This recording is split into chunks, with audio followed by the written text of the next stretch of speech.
Hello friends, आज करेंगे अपने अपराजिता पौधे की देखभाल।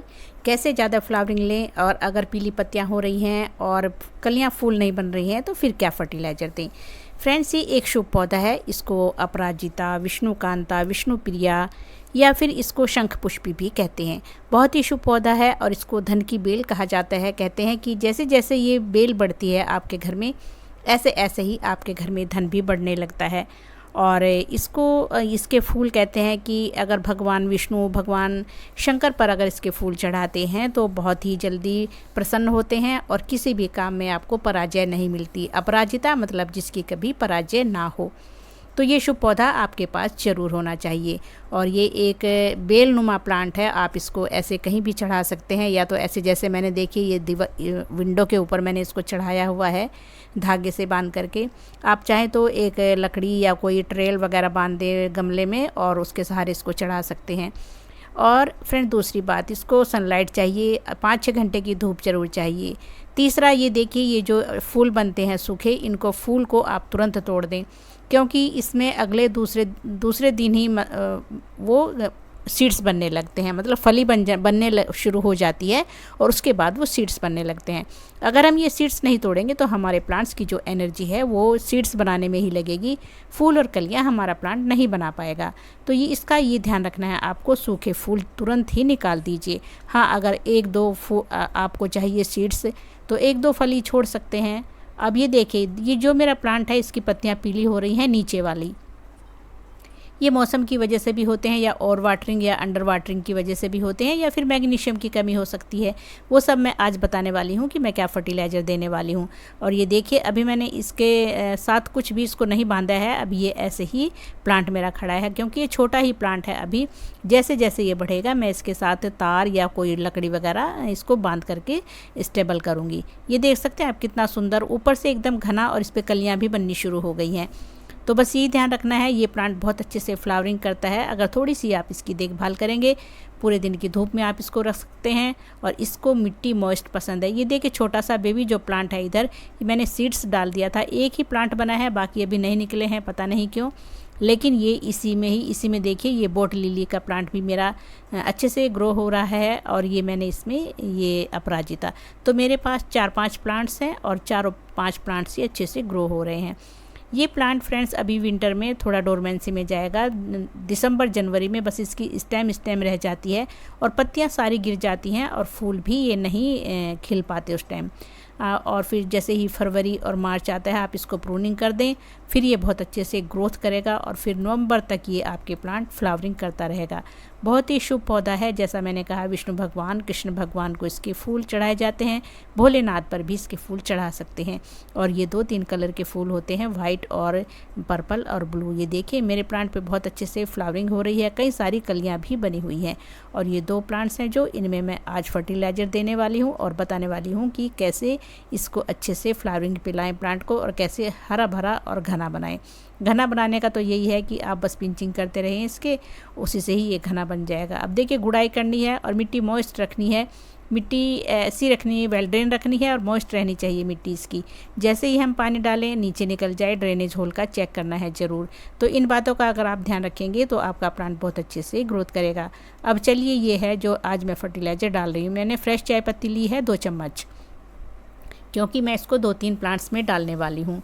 और इसके बाद मैं ले रही हूँ नीम खली। नीम खली एक एनपीके का सोर्स है, नाइट्रोजन, फॉस्फोरस, पोटेशियम है इसमें। तो ये फंगिसाइड और एक फर्टिलाइज़र का काम भी करता है। आप चाहे तो यहाँ हल्दी भी डाल सकते हैं। तो मैं नीम खली डाल रही हूँ, क्योंकि हल्दी पाउडर मैं ज़्यादातर यूज़ करती रहती हूँ टाइम पर।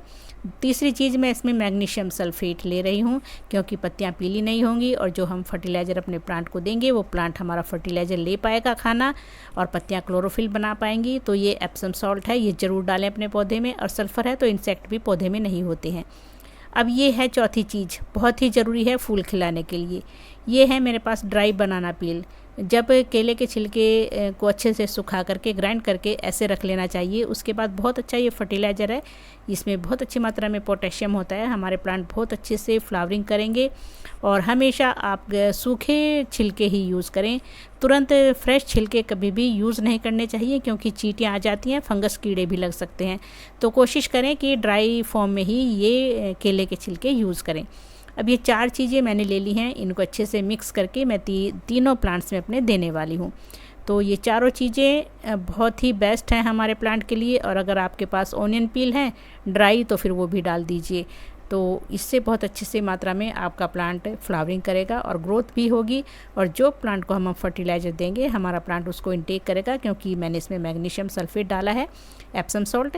तो ज़रूर यूज़ करें ये चारों चीज़ें। और एप्सम सॉल्ट का आप पत्तियों के ऊपर भी स्प्रे कर सकते हैं, किसी भी पौधे में डाल सकते हैं। ये फर्टिलाइज़र सभी पौधों के लिए फ़ायदेमंद है। तो चलिए मैं इन में ये डाल रही हूँ 2-2 3-3 चम्मच के आसपास मैं डाल दूँगी अच्छे से। और क्योंकि मेरे ये छोटे ही प्लांटर में लगे हैं, ज़्यादा बड़ा प्लांटर इनका नहीं है, तो अभी छोटे प्लांट हैं, तो इतना फर्टिलाइज़र इनके लिए एनफ है। और 1 महीने में एक बार 1 मुट्ठी वर्मी कंपोस्ट डालते रहिए, उससे भी ये बहुत अच्छे से ग्रोथ करता रहेगा। और इस प्लांट को भी एसिडिक सॉइल चाहिए, तो आप इसके लिए एसिडिक सॉइल के लिए मैं चाय पत्ती डाल रही हूँ, क्योंकि चाय पत्ती से भी प्लांट की मिट्टी जो होती है एसिडिक हो जाती है। तो ये ज़रूर डालें, क्योंकि एसिडिक सॉइल में ही हमारे प्लांट ग्रोथ भी करते हैं और फूल और कलियाँ भी बहुत अच्छे से बनने लगती हैं। तो चलिए ये देखिए, अब मैंने दोनों में डाल दिया है अच्छे से 4 चीज़ें मिला करके। और क्या क्या डाली आपको पता ही होगा फ्रेंड्स। और ये देखिए ऊपर से बिल्कुल जो न्यू पत्तियाँ आ रही हैं वो बहुत ही हरी भरी हैं। तो और जो नीचे की पत्तियां हैं वो मौसम की वजह से भी पीली होती हैं, और पुरानी होती हैं तो भी पत्तियां पीली हो जाती हैं। तो इसमें घबराने की बात नहीं है कि हमारे प्लांट की पत्तियां पीली हो रही हैं। अगर ऊपर से हरी भरी पत्तियां आ रही तो फिर आप निश्चिंत रहिए कि आपका प्लांट हेल्दी है। अब देखिए ये मेरा बड़ा वाला प्लांट है, इस पर बहुत सारे फूल खिलते हैं, अभी कलियाँ भी बनी हुई हैं।